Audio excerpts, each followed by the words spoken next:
বরিশালের সরকারি সৈয়দ হাতেম আলী কলেজ শিক্ষার্থীদের কোটা বাতিলের দাবিতে সড়ক অবরোধ করেছে। সরকারি চাকরিতে কোটা পূর্ণ বহাল রেখে হাইকোর্টের আদেশের প্রতিবাদে প্রথমবারের মতো নগরীর হাতেম আলী চৌমাথা মহাসড়ক অবরোধ করে রেখে আন্দোলন করেছে বরিশাল সরকারি সৈয়দ হাতেম আলী মহাবিদ্যালয়ের শিক্ষার্থীরা। 10 জুলাই রোজ বুধবার সকাল 11টা থেকে মানববন্ধন এবং পরে সড়ক অবরোধ করা হয়। প্রায় 2 ঘন্টা সড়ক অবরোধ করে রাখেন তারা। এ সময় আন্দোলনরত শিক্ষার্থীরা 4 দফা দাবিসহ কোটা বাতিল উত্থাপন করেন। দাবি আদায় না হলে লাগাতার আন্দোলন যাওয়ার ঘোষণা দেন শিক্ষার্থীরা।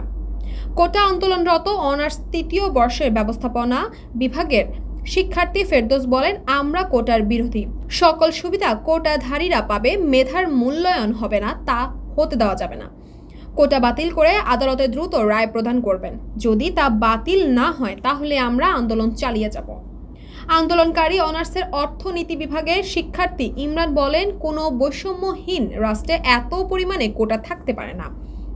শুধুমাত্র প্রতিবন্ধী কোটা পদ্ধতি থাকবে। কোটা বাতিল হোক, এটাই আমাদের চাওয়া। এ সময় বৃষ্টি উপেক্ষা করে সড়কে কোটা আন্দোলনকারীদের স্লোগানেই মুখরিত হয়ে পড়ে। এদিকে রাস্তায় অবরোধ করায় ভোগান্তিতে পড়েছে সাধারণ জনগণ। এদিকে রূপাতলী থেকে নুথুল্লাবাদ টার্মিনাল এবং গড়িয়াপাড় থেকে নুথুল্লাবাদ দীর্ঘ যানজট সৃষ্টি হয়। এতে ভোগান্তিতে বেশি পড়েন বৃদ্ধ ও শিশুরা। তাসপিয়া তাবাসসুম, এই সময়।